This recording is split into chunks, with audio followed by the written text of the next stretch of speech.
anthropology, knowing about foreign cultures, strange people, hidden sociologies. Now you can do that by going there and talking to the people, but a video is a very effective way of registering what happens. But an even more effective way is if you give a camera to the people themselves and let them film themselves. And that's the approach Professor Balicki follows. He used to be a professor of anthropology in Montreal. You were working together with Margaret Mead, who is a very important name in that. Many years ago, I was a student of hers at Columbia University. That's how I started. I remember very well her seminar on anthropological field methods and techniques. Basically, her seminar consisted in teaching us, we were a very small group of students, how to use modern mechanical recording devices. At the time, that was the end of the 60s, there was no video. We had still photography, we had 16mm photography, and we had audio tapes. So we were 4 students of hers filming children playing in the garden of Morningside Heights right near Columbia University. And each one of the students will handle one of the medium. First one will take protocol, a running record we used to call it. And the second one will take still photographs, the third one will take sound recordings, and the last one will use the 16mm camera. So basically we had multimedia, you would call it. Multimedia, absolutely. At that time, the mid-60s, the late 60s, we'll make a full record of children's activities in the playground. It was a sandbox, and then we will compare the results of the different media and try to establish behavioral patterns. For instance, because that was a multicultural setting.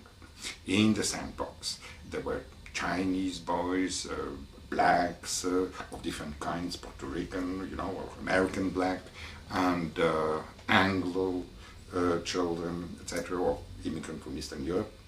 And we will film them, and after that we try to abstract from the different records behavioral patterns, essentially in reference to the interactions between mothers and children. You see how the mothers sitting by near the sandbox relate to their children. You see, so that was really one of the last methodological messages of Margaret Mead.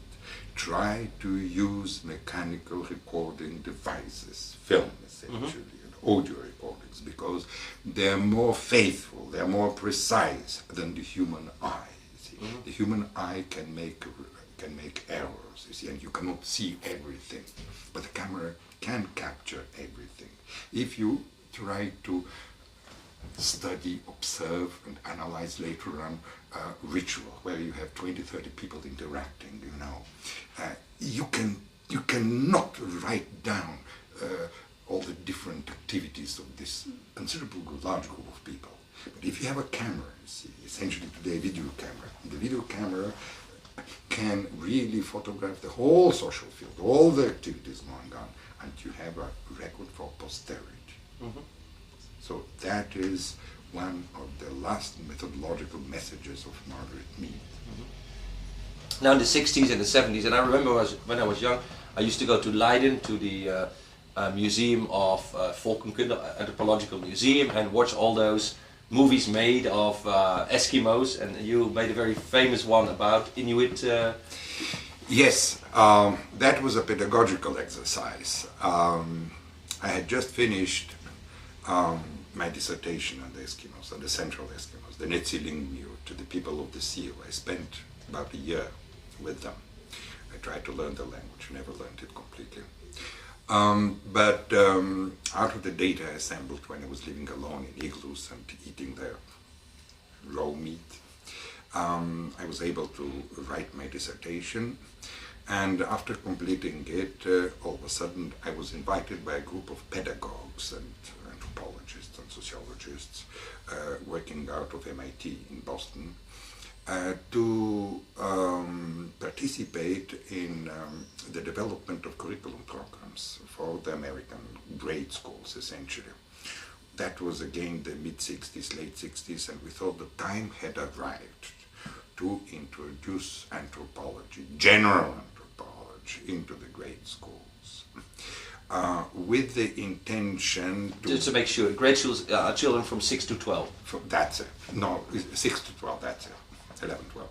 With the intention to balance the influence of history, teaching of history, because history traditionally in large countries and also in small ones like here in the Balkans is taught in an ethnocentric manner.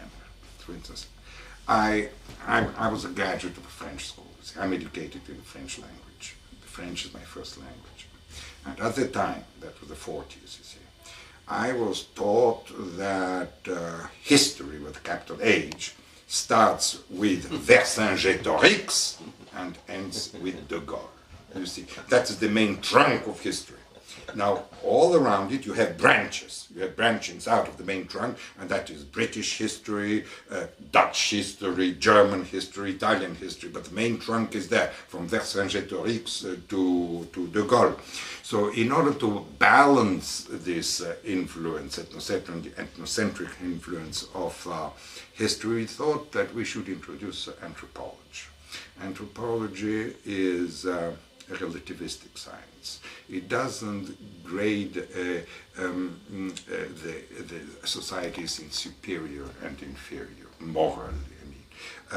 Morally, the Eskimos are equal to the Yankees. See, no doubt the Yankee society is infinitely more complex than the Eskimo one, of course.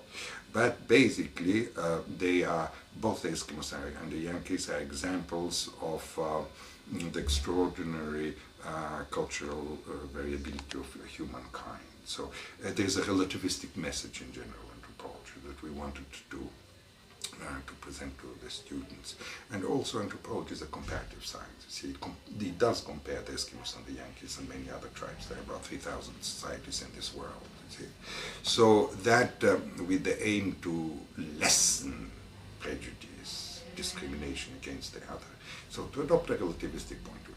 Mm-hmm. So that was the intention of this course, of this project, But that was, in those days, relatively far away. I mean, Eskimos, you wouldn't meet Eskimos. And I've seen those films about tribes in Africa, whatever. But now we are 97, and after you retired in Montreal, you came to the Balkan. We're here in Sofia, in Bulgaria. And suddenly I see anthropologists' interest in people like the Zigeuner, what they call Roma. Gypsies. Yes, or Pomaks, which are minority groups with certain ethnic characteristics, certain cultures, and going from very far away Africa, and now it's like very close to home for us too. It is here in the Balkans essentially. Here we are at the periphery of Europe. You see, we are in Europe. Bulgaria is in Europe. The Balkans are part of Europe, definitely, but they are at the periphery. You see, they're very close to the Orient, to the east, which begins in Turkey and further south and east. So we are here in a position where many ethnic groups have mixed. You see, it is an area of ethnic mixture. You have Turkish presence in the Balkans, you have the Slavic presence with the Serbs, the Bulgarians, you have Greeks, you see an entirely different ethnic group, Albanians. So it is, you have many different ethnic groups that live here together, in a sense, in the Balkans. And within each nation state, you have also minorities. Here in Bulgaria, for instance, there are Jews, Armenians, they are small, well-integrated minorities, but you have very large minorities, like the ethnic Turks. There are close to 1 million ethnic Turks in Bulgaria, which is close to 10% of the population. And you have strange groups like the Gagauz, who are Turkish-speaking Christians, Eastern Orthodox. And you have also another group, strange group, the Pomak, who are Bulgarian-speaking Muslims. just the opposite of the Gagauz. And you have, of course, the Gypsies, who are close to 500,000 in this country, and most of them speak Roma language, and they are very marginalized, very poor, very depressed. Economically marginalized. Economically, socially, etc., etc. Okay. They're really in a desperate situation today. Yeah. So when I arrived here 2 years ago in Bulgaria, instead of studying the dominant society here, the Bulgarians, I thought that maybe I should devote time to studying one of the marginal groups, of the ethnic minorities. And traveling in the southern parts of the country, I discovered the Pomak, who are the Bulgarian-speaking Muslims. Mm-hmm. So basically these are Slavic people, Bulgarians, who have been converted to Islam in the second part of the 17th century. They inhabit only a restricted area in Bulgaria. These are the mountains, the Rhodope Mountains and the Pirin Mountains in the southern part of the country. And they are found only in mountain villages away from the main roads. They are mountain peasants, agriculturalists. So I started working among them and collecting ethnographic data. But since I'm known among friends, colleagues about my film work, they asked me to start some filming. Friends, for instance, from the Institute for Science Films in Göttingen, Germany, and they told me, well, why don't you get a cameraman and we'll send you a camera or something and we'll help you out and try to do some filming.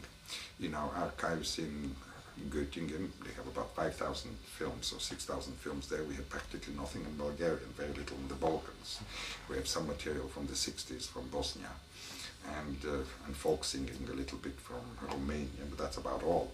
And the Balkans are a very interesting area from point of view of ethnology and folklore and history, etc., etc. So try to start work. Why not? They told me so. So I found a local cameraman, a very capable young man trained in Poland, and I was given a small high-8 camera, and I started filming in this Pomak village where I did work, ethnographic work. Now, this Pomak village is a large village, about 3,000 people live there, in beautiful new houses, very large houses, comfortable. When were those houses built? They were built in the late 70s and early 80s. Because that's maybe important also with the Roma. What I understand from talking to people here is that during the communist regime, in fact, those minorities were not too bad off. They had work. Absolutely, all of them. All of them had employment, social security, free medical services, free education, etc., etc. And now that the communism is gone and neo-capitalism is here, they are in a desperate situation. Essentially, they don't get much. The Roma, the situation of the Roma is much worse than the situation of the other people, other minorities. Because the Pomak, for instance, they have land, they have their animals, they are peasants, they are agriculturists. They will never starve. No matter what happens, no matter what the economic situation of the country is, they can survive very well.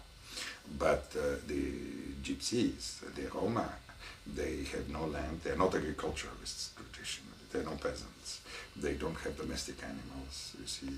They live in ghettos or at the margin of villages, you see, where traditionally they performed a variety of services, you see, like blacksmith, etc. And now, in the present situation, they cannot find employment. And they're in a desperate situation. And of course, the social services provided by the communist government today, one has to pay for them, and they have no money. So basically, they cannot go to the doctor to obtain medical services. They don't have the money to pay for the medical services. And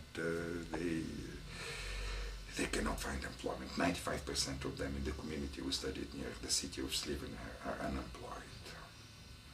90 to 95%. So that is a social tragedy really happening here. It is absolutely a social tragedy. And the government is helpless because the government doesn't have funding to establish new projects. Mm-hmm. So the government itself is practically bankrupt So it has been, it is government finances right now, the national finances are supervised by a financial board, you see, which controls everything, or all government expenses. So basically, where would the government get the money to do that?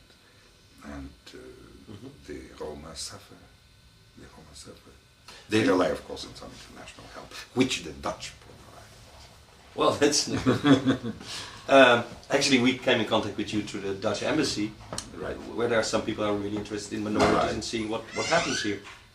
Now, the interesting way of your approach is that not only did you film the Pomak and the other people, but in a number of instances, also before that in Siberia, you gave the people cameras themselves. Yes. Because we think that time has come for the native peoples to express themselves. Look, native peoples like the Pomak, let's say, or the Gypsies, they don't write books. They cannot write them. It is people coming from New York, from Paris, from London, or from Sofia who write books about them. You see, it is the highly developed intellectual centers who send observers and scientists to study the native peoples. But the native peoples can have an easy access today to video cameras. They like the new technologies. The new technologies are accessible to them. Within a few weeks, they can learn the basics of video making. And that way, instead of writing, they can express their ideas. They can become the representatives of their ethnic groups, you see, with video cameras in hand. They can portray living conditions, the culture, you see, the daily culture of their societies. They can show these films they have made themselves, not only to their neighbors, or here to other groups in Bulgaria, but to everywhere around the world. Mm-hmm. So basically we train native ethnographic authors, native anthropological filmmakers. And you do that on a very simple way. You give them Hi8 or SVHS cameras. No, SVHS. Which is low-end professional cameras. Very low. And you teach them in a few weeks how to do it, how to get a good shot, to get reasonable sound. We teach just how to frame, how to pan, the camera should be stable, how to load the camera, how to control the camera. We teach them light. And in 2 or 3 weeks they can start shooting, and they do shoot. And now, most important, the students, they have to select their own subjects for their own themes for their films. That's the most important point. Some of them will tend to select easy subjects, like for instance, making of a stove, mechanical things, technical activities. Some others are more ambitious, and inevitably, with camera in hand, they will try to illustrate some of the major problems that affect their community, like for instance unemployment, with the Gypsies, discrimination, you see, lack of education. One student, for instance, has made a film on the lack of education, you see, the poor condition. He talks to 10, 12-year-old boys and asks them, how much is 2 and 2? And the Gypsy boy will answer 5. You see. So immediately you get a feeling about lack of education there. Mm-hmm. So inevitably, some of the more ambitious trainees, they will try to work on some of the important basic issues that affect their communities. And the results are stunning. For instance, among the Gypsies today, the evangelical churches are proselytizing very actively and successfully. These are American, what do you call Protestant, Christian... Pentecostals, Adventists, etc. And they come here with both an idea to help with money and goods. And help with ethics, in order to establish new ethical behavior. And they do succeed, because the adepts of these churches today, for instance, Gypsies, they don't drink, they don't take drugs, they don't smoke, they don't fool around with other women, etc., etc. So there's a basic individual and family discipline that has been established by these American-sponsored churches, if I can express myself like that, which I think is very good. But at the same time, the general public in Bulgaria and the government is very much against these what they call sects. Well, it is against because they threaten the privileged position of the Bulgarian Orthodox Church, which is very ancient, you know, and has long tradition.